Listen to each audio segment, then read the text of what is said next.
guys, it is Aoife from Friday Easy Died Laughing, and I'm here with another weekly wrap up. So I got a bunch of books finished and read this week, and I will tell you all about them now, starting with Flawed by Cecelia Ahern. I did mention in my wrap up last week that I was I think about halfway through this, so I finished this and I really enjoyed this one. This is about a girl called Celestine North who lives in this kind of dystopian-esque world where there is something called the Guild, and basically what the Guild does is it brands people when they make decisions that are considered immoral or unethical. So it's not really like prison, they can't go to prison for these, but they're still kind of considered crimes. So stuff like maybe people having an affair, or a celebrity who makes millions from a exercise DVD, but it turns out that they got plastic surgery to make them look that way, etc, etc, so lying to the public, that kind of thing. So Celestine is considered perfect. She has no flaws, she's never been flawed. The flawed live a very, very limited life. They have to eat a certain diet, they can't have certain jobs, they are very limited in their education, they basically just have a really horrible life. Basically they're treated terribly, and Celestine has never really considered anything wrong with this system because she's grown up with it. But then one day things change her mind and she ends up becoming flawed, and she ends up becoming branded. And I thought for her first book in a series this is very good. I felt like a lot of it was build up, so I'm looking forward to the second book to see where that was, because I'm hoping that has more of like a proper story to it. There was a lot of info dumping at the very start of this. Celestine was kind of telling the reader everything about the Guild and everything about the flawed and the perfect and what made people flawed and what flawed people went through and stuff like that, and I just felt like it could have been spread out a little bit more over the first few chapters rather than the first few pages. So I didn't really like that. And this world, like, we can call it dystopian, but it's not particularly dystopian in a way that everything else seems to work kind of normal the way we live today. It's just that the Guild is there and people are flawed and stuff like that. That seems to be like the only difference to how we live today. But people still had like really weird names like Cutter and Alpha and stuff like that, and I just thought that that was a little bit silly, like considering that it is kind of more or less a normal society. We could have probably like more normal names. It doesn't have to be. I felt like that was just a trope that Cecelia Ahern fell into.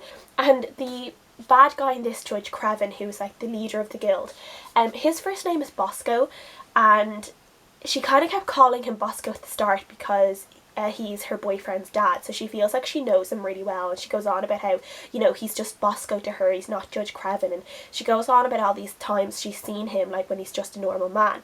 And you kind of feel like she's been with her boyfriend for maybe like a year or 2 years the way she's going on, but then it turns out she's only been with her boyfriend for 3 months, and I was like, how have you seen him like so many times? Like, I don't know, it just seemed like really unrealistic that she was only with this guy for 3 months and she'd been in his house so much and like seen his dad in all these different situations. So I was just kind of like, okay, that's a bit weird. And Bosco was when I was younger, there was a puppet on TV called Bosco who had like red wool hair and a really squeaky voice, and he was on TV, and I loved him when I was younger, when I was only about 3 or 4. And every time I heard Bosco, I kept thinking about this puppet. So I couldn't deal with this guy, this villain, being called Bosco. It was just such a stupid name for a villain. I couldn't deal with it at all. But yeah, but overall, I did enjoy this. I thought it was a pretty strong book in a series. I really didn't know what to expect with this one, because obviously this is her first YA book.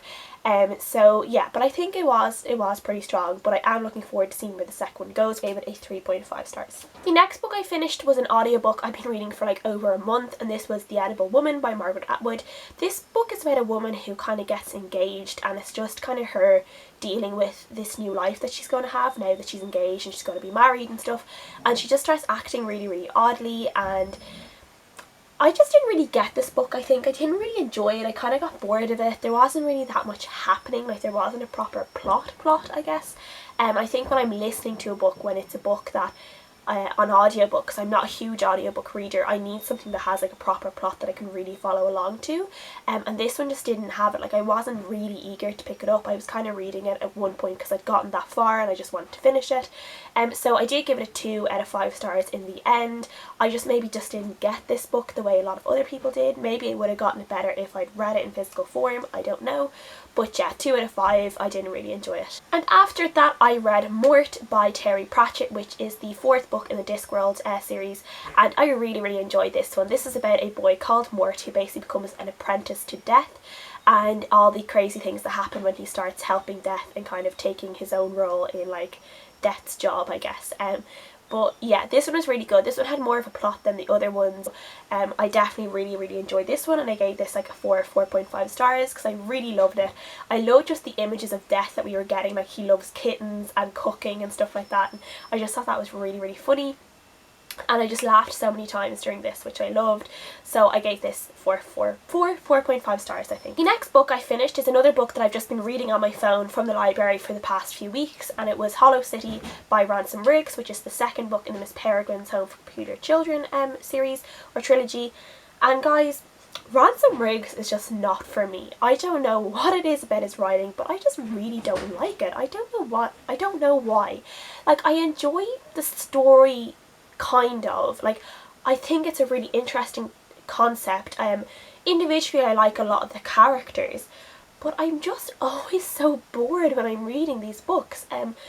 I just kind of like, I really enjoyed the film, and I wasn't mad about the first book. I saw the film then, which I really enjoyed. There were a few differences, so I decided that I would go on and read the second book, and it just happened to be on my library app, so I decided to get it on my phone.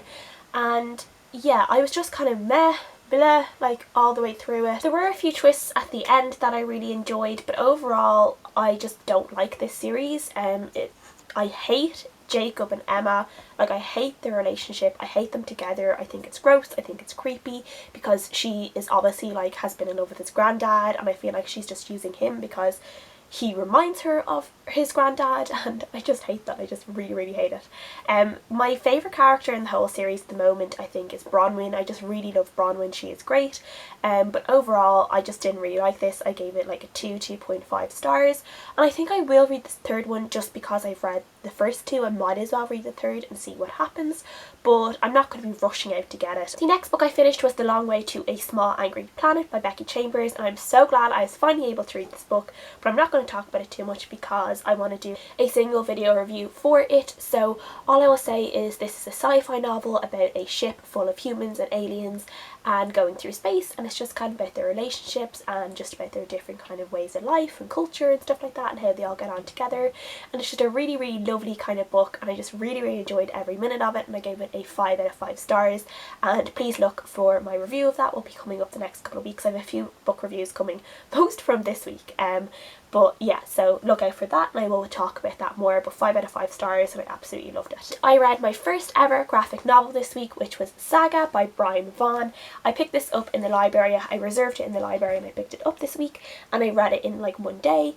I really enjoyed this. I wasn't really sure going in like what I would, you know, feel going like with a graphic novel, but yeah, I really enjoyed this, and I'm really glad I picked it up. I am glad I got it from the library though, because I mean, from what I can see, most graphic novels are about like between 12 and like €15 in the shops over here, and considering I only read it in like one day, I don't think it's money like worth spending, I think, when you can get it from the library for free.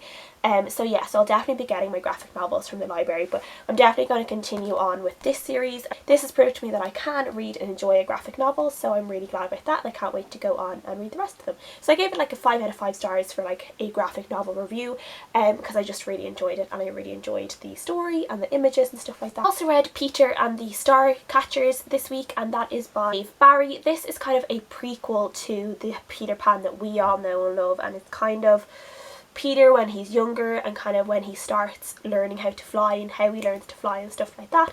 And it's just him and a few of the other orphans, kind of like the Lost Boys, the first Lost Boys, on this ship journey. And there's kind of pirates, which kind of is pirate. His name is like Captain Stash or Captain Black Stash, but I think he becomes Captain Hook. I'm not really sure, but yeah, this was okay. It wasn't as good as I thought it would be. I didn't really have any particularly strong feelings about it. Like, I think maybe when I was younger I would have liked it a little bit more, but I generally like a lot of Peter Pan stories. Well, some of them. I didn't really like the Peter Pan and Scarlet, which is kind of like the official sequel to Peter Pan, but yeah, like I think it was okay. It wasn't great. I gave it a 3 out of 5 stars, I think. And I will go on and read the other ones probably just to see what they're like. But it was nothing spectacular, but I did enjoy kind of the way some of the things came about that we know of, Tinkerbell, the mermaids, Neverland, all that kind of stuff. And I did enjoy how that all came together. I thought it was really creative. And yeah, I'm looking forward to seeing where it goes, but I'm not running toward the next one right away. The last book I finished this week is In Order to Live by Yeonmi Park. This is another one I'm going to do a single book review on later during the week. And I just love this. This was absolutely spectacular. It just is eye-opening. It is emotional. I just, like, I'm kind of lost for words a little bit when talking about this book because it is just so great. I would say anyone who hasn't read this, go and read it, because it just opens your eyes about things that are going on in the world that you never really, you kind of thought you had an idea about, but you really don't until you read her account. She is just strong and brave and amazing, and yeah, just absolutely fantastic. 5 out of 5 stars. And I've just almost finished The Making of Mollie by Carey, which is another one I'm going to do a video review of because I did get this for review by O'Brien Press. And I'm really enjoying this. This is about a little girl, or 14-year-old, she's not little, she's 14. And she basically discovers the suffragette movement in Dublin in 1912, and it's just about that. And it's just a lot of fun and cute, and I really enjoyed. I can see a lot of myself in Mollie, and I'm really enjoying it so far. So this is going to be a video review as well, so that'll be coming up the next couple of weeks too. So I'm like a little almost there, about 80 pages left of this, and it's probably going to be a 4 out of 5 stars, I think, but I will talk a little bit more about that next week when I'm actually finished it. So that is everything I read this week. There's a lot of books this week because I just finished off some things that I had kind of straggling about, but yeah, please let me know what you guys think, if you are thinking of reading them, if you have read any of them, what you're reading right now. I would love to know. Please leave a comment. Thanks for watching, guys. I'll see you guys again next time. Bye!